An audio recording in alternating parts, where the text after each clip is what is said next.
सीताराम। आज बात करते हैं वास्तु पुरुष के बारे में। हर निर्माण में अवस्थित वास्तु पुरुष की उत्पत्ति की एक कहानी है।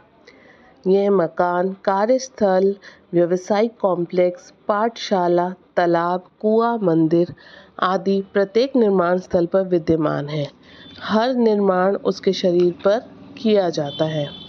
आज मैं आपके साथ वास्तु पुरुष की कहानी को शेयर कर रही हूँ। कहानी के अनुसार प्रकृति की उत्पत्ति के आरंभ में एक राक्षस था जो हर जगह व्याप्त था, लेकिन उसका कोई नाम नहीं था, ना ही कोई आकार।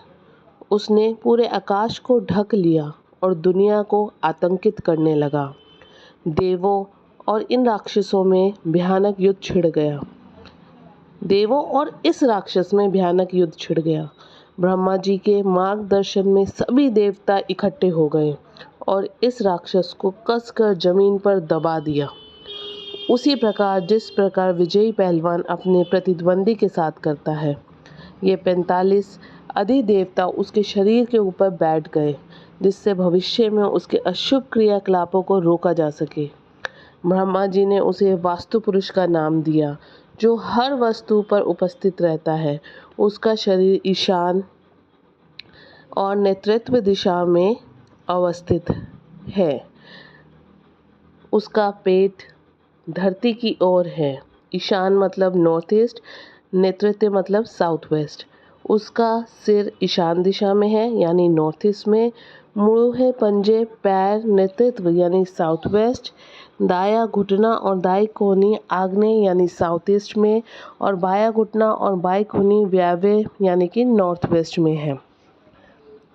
हमारे वास्तु ऋषि भवनों को एक जीवित प्राणी के समान मानते हैं।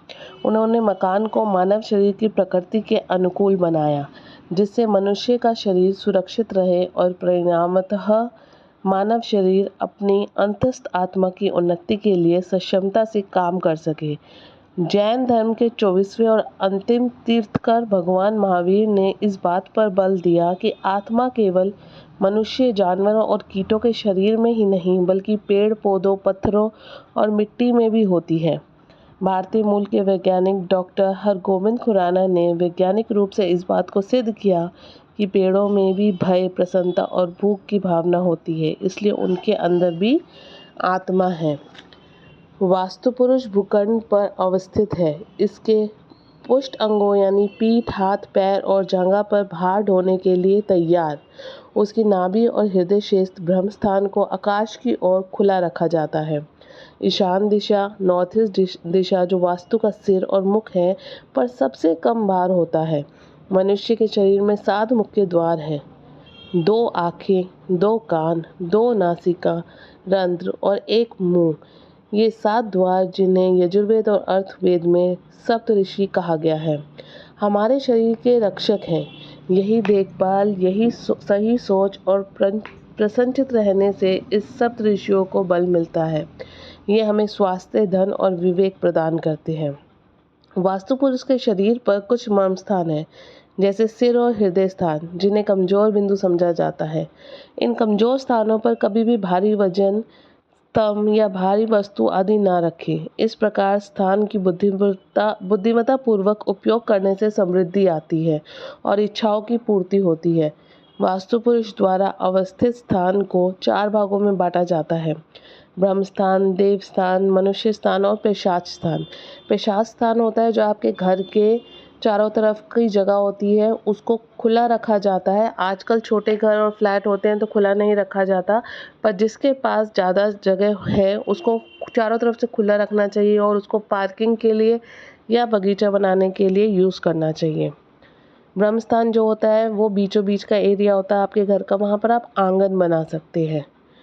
निर्माण और मानवोचित निवास के लिए देवस्थान और मनुष्य स्थान को ही प्रस्तावित किया जाता है। मतलब जो देवस्थान और मनुष्य स्थान रह गया उसमें ही मानव को रहना चाहिए, अपने लिए यूज़ करना चाहिए। 45 देवताओं द्वारा अवस्थित वास्तु पुरुष द्वारा पूरा ब्रह्मांड ही पृथ्वी पर उतर आता है। ब्रह्मा, विष्णु, महेश यानी त्रिमूर्ति, 10 दिक्पाल, सभी 45 देवता उसके शरीर पर विभिन्न स्थान पर स्थित हैं और सबसे पवित्र प्राणी का रूप प्रदान करते हैं। जब हम अपने घर का निर्माण करते हैं तो हमें इन सब की पूजा करनी चाहिए। यह देवरूप शरीर सभी ऊर्जाओं जैसे अग्नि, वायु, जल, सूर्य, चंद्र, दिक्पालों और यम का निवास स्थल है। मानव शरीर प्रकृति के सभी प्रतिनिधि देवों हेतु संपूर्ण वास्तु है। हर भूखंड और भवन मानव शरीर का ही विस्तार है। किसी भी निर्माण कार्य के प्रारंभ से पूर्व वास्तु पुरुष एवं उस अवस्थित 45 देवताओं को प्रसन्न करने हेतु विधि विधान पूर्वक पूजा करनी चाहिए। पुष्पों, धातु, खनिजों, अक्षत, दधि, खाद, वस्तुओं आदि का चढ़ावा विभिन्न देवताओं को चढ़ाया जाना चाहिए। ब्रह्मा जी को चढ़ावा नाभि स्थान पर चढ़ाया जाना चाहिए। धन्यवाद।